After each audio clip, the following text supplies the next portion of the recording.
देश के विकास में दे अपना योगदान, हर हाल में करना अपना मतदान। नमस्कार, दूरदर्शन के इस कार्यक्रम कैंपस में आपका स्वागत है। इस कार्यक्रम के जरिए हम शिक्षण संस्थानों में जाते हैं, वहाँ के स्टूडेंट्स और फैकल्टी से किसी विषय पर बातचीत करते हैं। आज हम आए हुए हैं सेंट पॉल्स कॉलेज रांची और हम बात करेंगे मतदाता जागरूकता पे। लोकतंत्र में हमारी आवाज़ हमारी शक्ति है और हमारा हर एक वोट मायने रखता है। मतदान सिर्फ हमारा अधिकार नहीं है, यह हमारे लोकतंत्र का एक बुनियादी स्तंभ भी है जो हमें हमारी राय व्यक्त करने, समुदायों को आकार देने और देश की दिशा को बदलने का अधिकार देता है। आज इस कार्यक्रम के जरिए हम यहाँ के स्टूडेंट्स और फैकल्टी से जानेंगे कि वोटिंग को लेकर वे कितने ज़्यादा जागरूक है, कितने शिक्षित है। तो समय नहीं गवाते हैं, निकल चलिए हमारे साथ।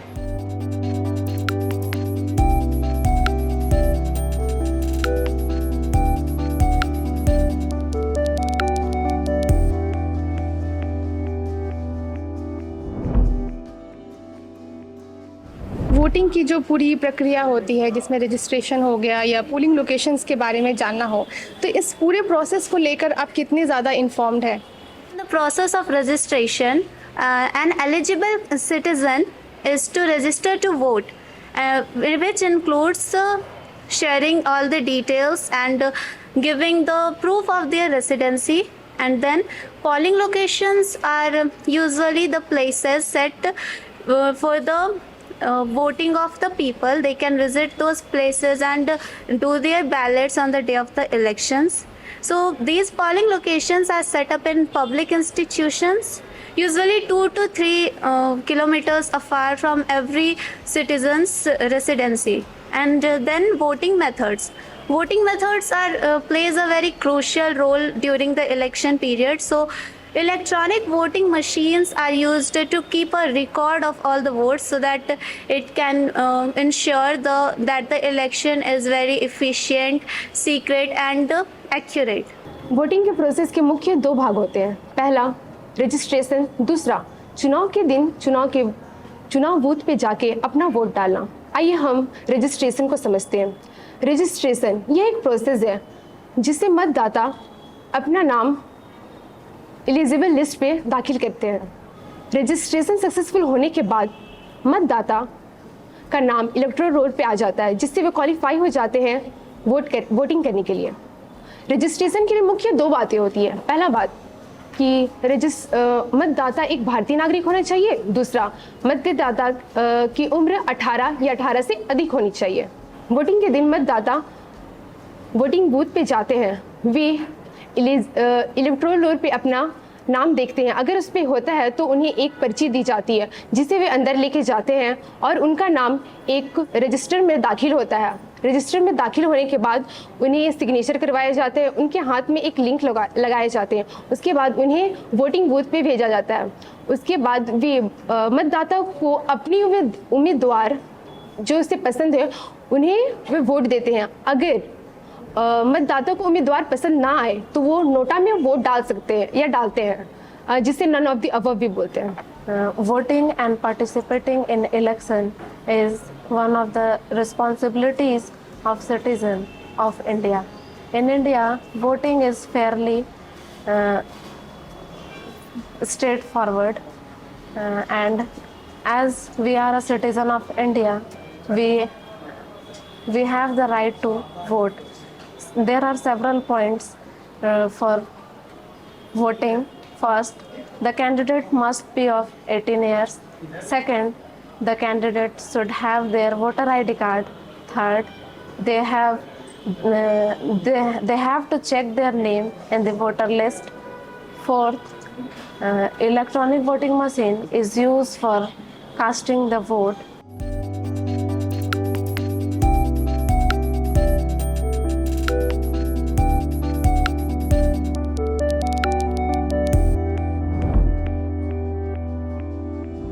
स्टूडेंट्स के लिए ये कितना ज़रूरी है कि जो वोटिंग को लेके जो डिस्कशन होता है उसमें उनका involvement? Yes, I firmly believe this, that it is very important for a student to engage in a democratic process, because it helps them to become a aware citizen in the future.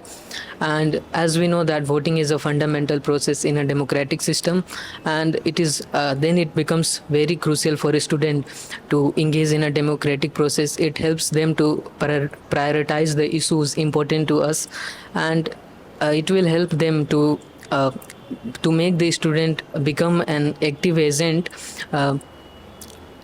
and they will help other to learn the importance of exercising their fundamental rights and responsibility to vote, and engaging in discussions about voting and civic responsibility.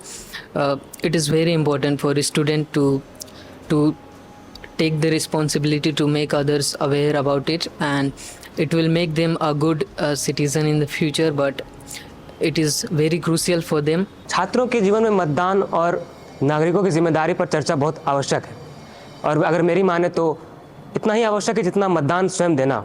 Bharat की देखें तो 40% भाग भारत का युवा है, जिसमें से अनेकों छात्र हैं, और अगर इतनी बड़ी जनसंख्या का सही मार्गदर्शन ना हुआ तो हो सकता है कि ये भटक जाएं या किसी ऐसे नेता को चुन बैठें जो कि भारत के लोकतंत्र के लिए खतरनाक हो सकता। तो इसमें एक उपाय यह है कि इनका सही मार्गदर्शन हो, जिसके लिए सीधी सी बात है कि उस पर चर्चा, मतदान पर चर्चा, नागरिकों के कर्तव्य पर चर्चा होना आवश्यक है, और इससे यह भी होगा कि अनेकों छात्र से की मनोस्थितियाँ पता चलेगी, जिससे समाज का कल्याण भी होगा और उनका कल्याण भी होगा। Students are the upcoming citizens of our country, so their involvement in discussions about voting and civic responsibility is very crucial. It encourages them to contribute to the development of the society. They get to know about their rights and responsibilities as a citizen. They understand how democracy works and how important it is to participate in voting. Through such discussions, they get aware of their community and social responsibilities, and further they can spread this awareness to their homes, neighborhood, friends, family, and many others. So overall, such discussions can cultivate a more engaged, informed, and socially conscious citizen who is capable of driving the nation in a positive direction.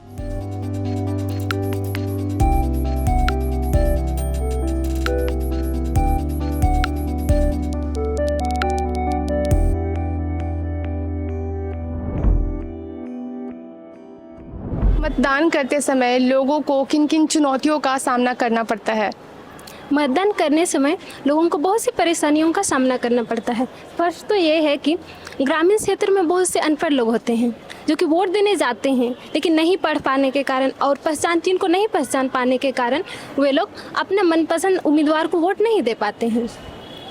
और दूसरा ये है कि बहुत से लोग अपना रोजी रोटी चलाने के लिए काम करने दूर चले जाते हैं, और जब इलेक्शन का समय आता है तो वे लोग आने में असमर्थ हो जाते हैं, क्योंकि जितने भी आने जाने के साधन हैं उसे प्रशासनिक कार्य में लगा दिया जाता है, जिससे लोग आ नहीं पाते हैं। तो इसके लिए सरकार को कुछ सुविधा करना चाहिए ताकि लोग आ सके और अपना कीमती वोट अपना मनपसंद उम्मीदवार को दे सकें। और इन सभी समस्याओं का समाधान करने के लिए लोकतांत्रिक प्रक्रिया को अधिक से अधिक बेहतर बनाया जाए ताकि लोगों को वोट देने में परेशानी ना हो। Greatest challenge here is the general awareness between the voters.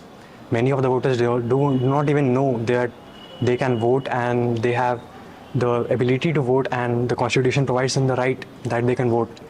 The second challenge, most challenging, is the locality where the polling booths are stated, and most of the challenges are that the polling booth members, the workers who are working there, they are not well trained, which results in the deflection of the votes. And many people in the local areas do not understand the language spoken by the polling booth members, which also results in the language accessibility. The electoral administratives who are there to conduct the vote, they can alter the votes. This is the reason why the ballot system was removed, and the EVMs are now preferred usually over the ballot system. India is a democratic country. Democracy is a form of government in which the rulers are directly elected by the people. In India, there are total 2 houses of parliament. Number 1, Lok Sabha, and number 2, Raj Sabha. In Lok Sabha, there are total 545 seats are there. In Raj Sabha, there are total 245 seats are there. The upper house of a parliament are known as Raj Sabha, and the lower houses of the parliament are known as Lok Sabha. Raj Sabha has a total tenure of 6 years, and Lok Sabha has a total tenure of 5 years. While giving vote, people suffer many types of problems or challenges that are as follows. Number 1, lack of accessibility, voter ID information, caste politics, money power, and other things that are there. And the polling voters are there to support their elections by their EVM machines. And in some rural areas, the election were conducted by the ballot papers, etc. मेरे अनुसार लोगों को कुछ छोटी बड़ी समस्याओं का सामना करना पड़ सकता है मतदान करने समय, जैसे कि मतदान केंद्र का स्थान। इसमें इलेक्शन कमीशन को यह खास ध्यान रखना चाहिए कि जो मतदान केंद्र है वह ऐसी जगह पर स्थित हो जहां पर जनता ज़्यादा से ज़्यादा पहुंचे और उन्हें पहुंचने में कठिनाई का सामना ना करना पड़े। दूसरा यह है कि जो मतदान केंद्र हो वहाँ पर जनता के लिए सारी सुविधाएं उपलब्ध हो, खास करके पीने का पानी और स्वच्छ टॉयलेट। साथ ही साथ हम सब एक बदलाव भी कर सकते हैं, मतलब जैसे कि जो बड़े बुजुर्ग हैं या जो दिव्यांग जन हैं उनके लिए अगर नई लाइन का निर्माण किया जाए तो वो और आसानी पूर्वक अपना मतदान कर सकते हैं। मैं यहाँ पे बताना चाहती हूँ कि वोटिंग देने के टाइम हमें बहुत सारी परेशानियों का सामना करना पड़ता है, जैसे कि वोटिंग आईडी में हमें डिले हो जाता है वेरिफिकेशन में। कभी कभी हमारा जो पोलिंग बूथ हमारे रेजिडेंशियल एरिया से काफ़ी दूर रहता है, जो उन लोगों को दिक्कत हो जाए जिनके पास गाड़ियों की सुविधाएं नहीं होती है। बूढ़े बुजुर्ग उन लोगों को भी परेशानी होती है, कभी कभी दूर पे पोलिंग बूथ दे दिया जाता है। टेक्निकल इश्यूज भी होते हैं जिस वजह से वोटिंग में डिले हो जाता है, और कुछ लोग जो लोग बहुत टाइम से खड़े होते हैं उन्हें थकावट सी होने लगती है। बट इतनी सारी परेशानियों के बाद भी एक हम भारतीय नागरिक होने के कारण हमें मतदान करना हमारा अधिकार है। Your vote is your power and don't let it go waste.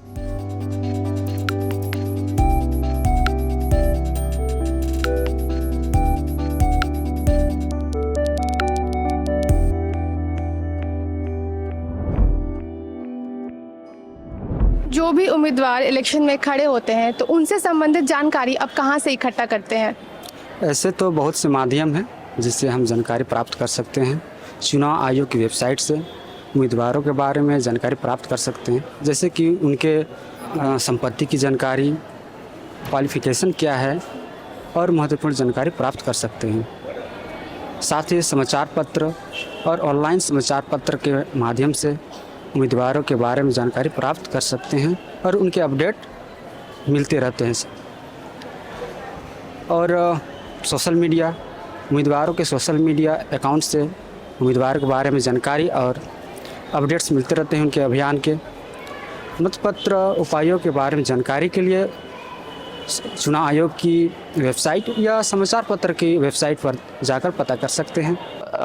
In this internet era, I use mostly internet to collect information about my candidate by visiting their official website, reading the articles provided by them, reading their manifestos and understanding the issues and points which they claims to resolve after they come in rule. And the foremost thing is how another is social media. We get interacted with our candidates on social media profiles, whether public sentiments and candidates' opinions directly collaborate, and the comments makes me comments by the people or by the citizen or by the voters helps me to clarify the vivid sense of clarity and to make me understandable whom I choose as my representative.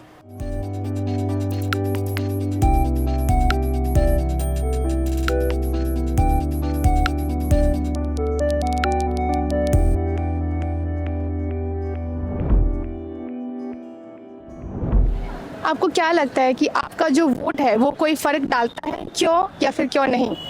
Yes, I firmly believe that my vote makes a difference, and not only mine, but each and every vote makes a difference, especially here in Jharkhand.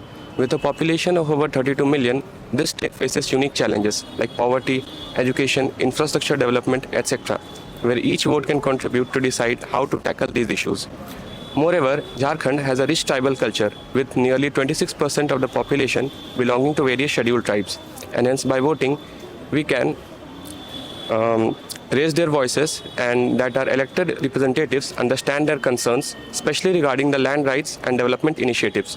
By participating into the elections, we can shape a better future for ourselves, for our state and our nation too. Voting is not just a right, but it's our responsibility. It's our chance to create real changes and hold our leaders accountable. So let's not just be passive observers, but be active participants too, by giving our valuable vote to the right person and hence shaping a better future in the right direction. Voting is not just a civic duty, it's a powerful catalyst for a change. Your single vote matters, and it matters more than you think. As the upcoming elections approach, it's your responsibility to decide how your country, community, and state should run. It's simple, it's effective, and yes, it's crucial. The theory of butterfly effect suggests that one small change has a huge effect. Translate it into election. Your one vote can be the butterfly whose wings can be most important to change the political wind. Each and every single vote has its own significant impact in our society. It depends upon the various factors, including the electoral system, the representatives, and the individual's perspective. In the closely held election, a single vote has a remarkable outcome as a result in the favor of a candidate and its policies.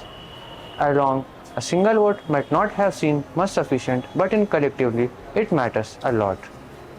I would like to recall that in the year 2004 of Karnataka elections, Sri Krishnamurthy lost just because of a single vote. And the interesting thing is that he lost just because his driver was not able to give his vote. As a youth, we should all actively participate in voting so that we can change our future. हाँ, मेरा मानना है कि मेरे एक vote से फ़र्क पड़ता है. हर एक वोट की अहमियत होती है, हर एक वोट खास होता है. वोट कोई एक थप्पा नहीं, बल्कि वोट हमारी आवाज़ है. एक वोट से हम चुनाव के हम पार्टी को चूज़ कर सकते हैं. एक वोट हमें एक सही पार्टी को चूज़ करना, और हमारा ये बनता है कि हम अगर सही राह पे चल रहे हैं तो हम एक सही पार्टी को चूज़ कर देते हैं कि हमारे इंडिया के लिए, हमारे कंट्री के लिए अच्छी बात होगी कि हम किसी गलत पार्टी को चूज़ करके हम किसी गलत राह पे ना जाएं. 18 की हूँ, कोई बच्ची नहीं, नई हूँ पर कच्ची नहीं. मानो या ना मानो तुम, कुछ बड़ा करने की है बारी यही. भविष्य देश का लिखने की तैयारी यही. बचपन से अब तक मेरी माटी ने दुलारा, आज मुझको है मेरे देश ने पुकारा. हो, हो, हो, ये जीवन ये तन मन सब कुछ है तुम्हारा.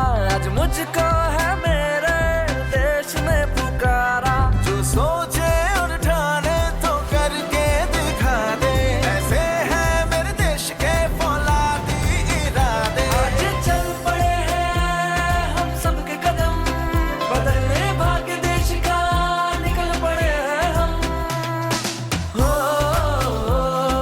हो, हो, बनेगा देश महान जब वोट करेंगे हम.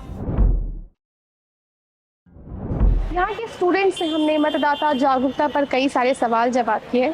हमने जाना कि स्टूडेंट्स अपने वोटिंग राइट्स और रिस्पॉन्सिबिलिटीज़ के बारे में क्या कुछ समझते हैं, उनका एक वोट कितना कुछ फ़र्क ला सकता है. हमने यह सब कुछ जाना. अब आइए यहाँ के टीचर्स से हम बात करते हैं, देखते हैं कि वो क्या प्रकाश डालते हैं इस विषय पर.